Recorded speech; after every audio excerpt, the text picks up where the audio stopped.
Good morning, everyone. Today we are going to study the Civics, Chapter 4 of Class 8, the Union Executive. In last class, we look at the Union Executive composition and the President and process of election of President, term and eligibility, and the powers of the President and Vice President. In this class, we are going to discuss and study about the Prime Minister. The Prime Minister is the real or executive head of the government of India. He or she is the leader of the majority party that form the government at the center. Term. The Prime Minister does not have a fixed tenure. They can retain the position for the full term of the Lok Sabha, and there are no term limit to the office of the Prime Minister. Power of the Prime Minister. The Prime Minister advises the President on the appointment of the Council of Ministers and assign the different portfolios to the various ministers.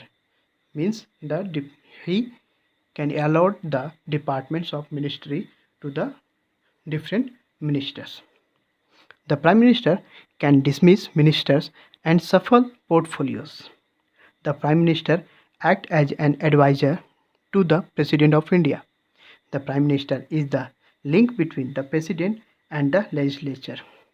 The Prime Minister advises the President on the appointment of Governor, Ambassador, Auditor General, Judge, and the Chief Election Commissioner. The Prime Minister advises the President on when to summon, dissolve, and prorogue of the Parliament. The Prime Minister preside over the meeting of the Cabinet and coordinate and supervise the working of the various departments. He or she takes all major policy decisions and help draw up the annual budget. आज हम civics के चौथे chapter में हैं the union executive में.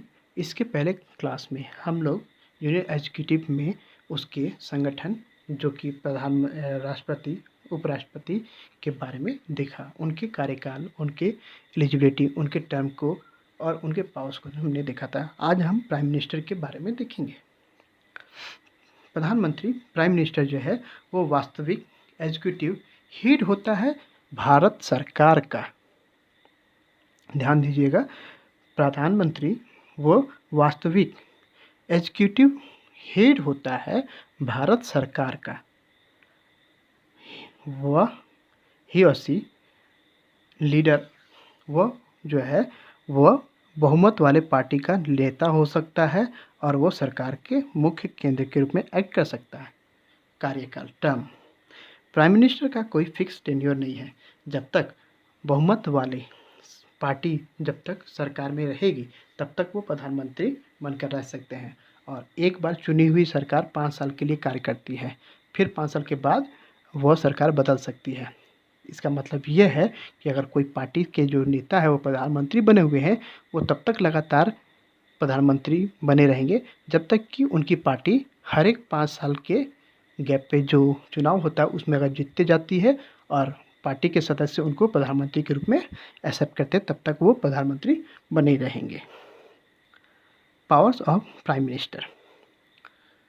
Prime minister के पास यह शक्ति होती है कि वो सुझाव दे सकता है प्रेसिडेंट को किसी को मनोनीत करने के लिए, मतलब कि चुनाव करने के लिए मंत्रिमंडल में मंत्रियों का, और उनके अलग अलग डिपार्टमेंट बनाने और उनको डिपार्टमेंट देने पे भी सुझाव दे सकता है राष्ट्रपति को. प्रधानमंत्री चाहे तो किसी भी मंत्री को हटा सकता है उसके पद से और उसके विभाग से. प्रधानमंत्री जो है एक सलाहकार के रूप में राष्ट्रपति के भारतीय राष्ट्रपति के लिए सलाहकार के रूप में कार्य करता है.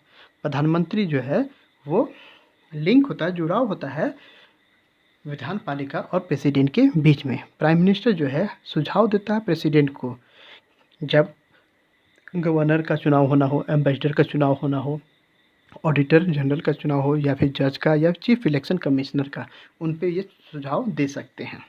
प्राइम मिनिस्टर जो है उन्हीं के सुझाव पे प्रेसिडेंट जो है कभी भी समन दे सकते हैं, लोकसभा को डिसॉल्व कर सकते हैं या पार्लियामेंट को चला भी सकते हैं या उसको सेशन को एंड भी कर सकते हैं। प्राइम मिनिस्टर जो है वो सबसे केंद्रीय भाग भूमिका निभाते हैं। वो हर एक कैबिनेट मीटिंग में वो मुखिया होते हैं और वो कोऑर्डिनेट करने का और सुपरवाइज करने का काम करते हैं। वहाँ पे अलग अलग डिपार्टमेंट के जो मंत्री होते हैं उन सभी को, वो चाहे तो किसी को हटा भी सकते हैं और किसी को मंत्री बना भी सकते हैं। वो किसी बड़े पॉलिसी पे, नीति पे अपना निर्णय दे सकते हैं और कोई नया बजट भी पेश कर सकते हैं।